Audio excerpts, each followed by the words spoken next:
Hey everybody, thanks for clicking on this video. You asked for it, you got it. Let's throw this over to the campground in Arkansas, where I'm going to tell you a little bit more about this video. Let's go. Hey everybody, welcome back to the channel. I have had so many requests from people to do a tour of my Teardrop camper. You know, the one that I use as the backdrop in my MRE videos. Well, we're going to do that today. I'm going to show you everything there is to see about my little Teardrop. So the camper is a little guy 4 wide. Basically what that means is it's a 4-foot wide camper. It's about 8 feet long from nose to butt, and it has enough room to comfortably sleep one person. It'll sleep 2 if you really like the person you're camping with. So let's walk around the camper a little bit and we'll see what we've got here. So you can see it has a door on each side, and of course it's got the tailgate for the galley in the back. On the top here, I've got a solar panel that runs my off-grid solar system. This is one of my favorite things about this little camper, the ability to take it completely off-grid and still enjoy all the amenities of being in a campsite. Also on top here, I have a fan that operates from the off-grid system. The fan is reversible, so you can use it to pull air in or push air out. And that works out really well. Up front, you can see we've got a single bar tongue, which is probably my least favorite thing about this one. It doesn't really give me a spot to mount a tongue box. I do have a spare tire here. You see I have my wheel jack for pushing it around. And on the spare tire, we have a tire bag because of the fact that we don't have a tongue box. These wheels are another thing I really like about this one. They were on it when I got this camper, and I think they look amazing. We'll take a look at the inside in a minute, but for now, let's pop open the galley so we can have a good look at what's in there.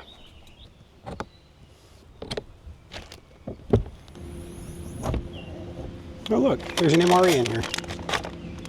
All right, so as you can see in the back, there's a lot of storage back here, but once we find a place to put all this, we can make use of the galley a lot more. Let's put Sasquatch up here. So this tabletop here was made by a friend of mine at work.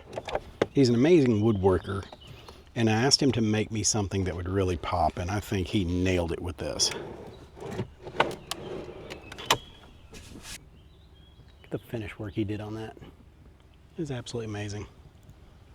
Of course, this is where our stove goes.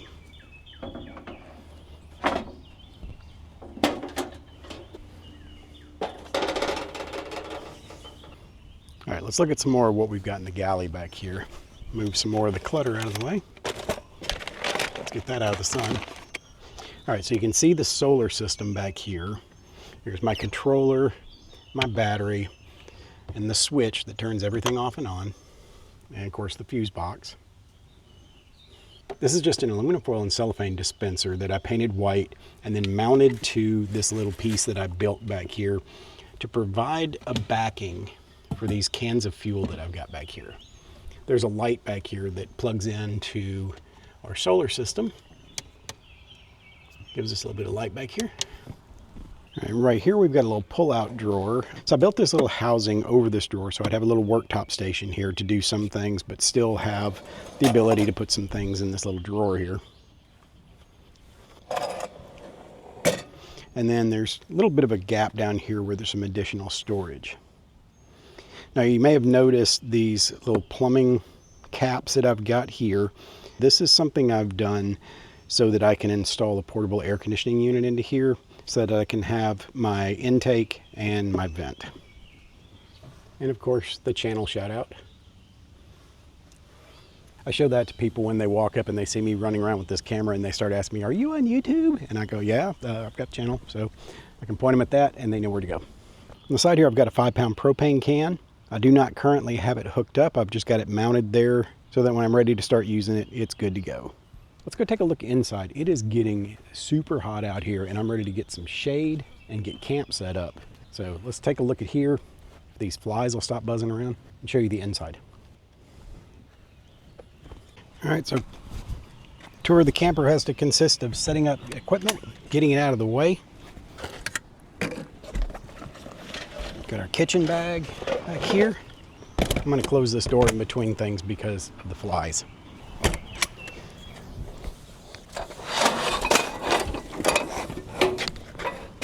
So by the way, there's a curtain here that I installed. I put a curtain rod up here, and then there's a ring right inside here that we'll look at in a minute that holds the curtains.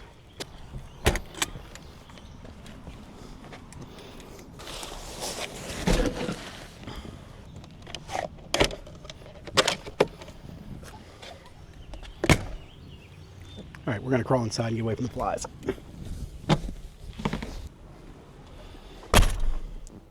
All right, so the first thing I'm going to do is I'm going to turn this fan on. Let's open it up.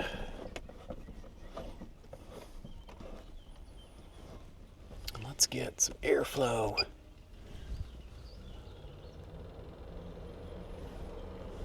I've got screen windows here on the doors, and this allows for some airflow coming through here. And as hot as it is outside, with that fan on and pulling that air, it's already considerably cooler in here. And it's only been on for about 30 seconds.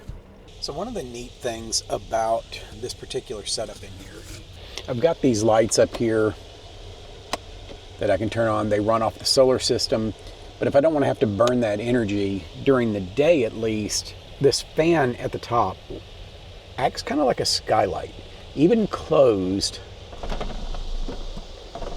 there's a pretty fair amount of light that comes in. Now the downside to that is that in the morning, when I'm waking up, it can be really bright in here because this is kind of like having a natural source light box up here. But I do like the fact that I don't have to run lights during the day if I'm inside the camper like I am right now. So here's the curtain rod. And here's the curtain hook so that when I pull these to the side to clear that screen window, I can just tuck this in here and it stays out of the way. Nice clear view out the door. Same thing on this side. So we'll tuck this one in.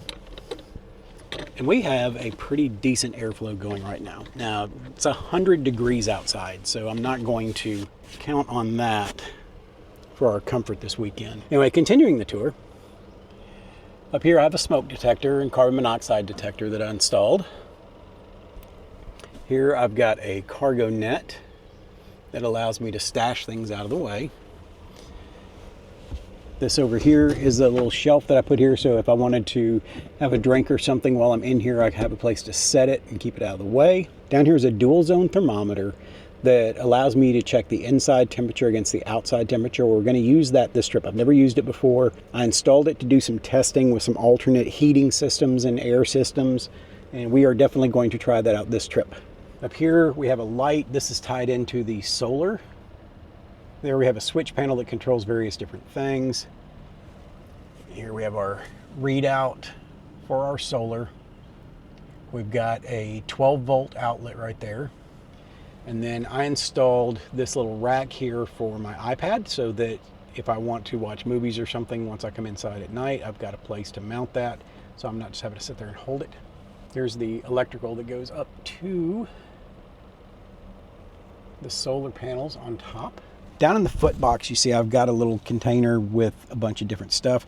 That's some Galley overflow items that I put in here, mostly because that box is a little too big to be able to put it in the galley and still close the galley. The shape of the hatch on the back of these things makes it a little impractical for storage back there for a whole lot because of that arc.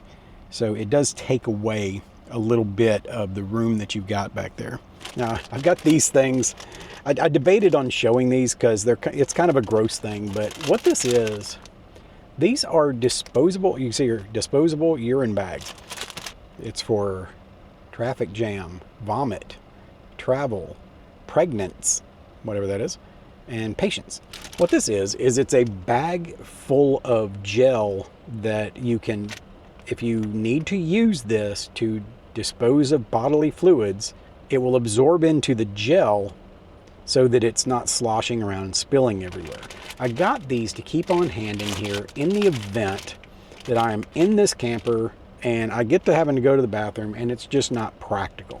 If you're in a crowded campground, you may not be able to just go find a tree And if the bathroom's too far away for you to want to walk in the middle of the night, it's good to have an option of someplace else that you can go. This right here seems like a viable option to me. So I'm not gonna say we're gonna test these out this trip, but we've got them.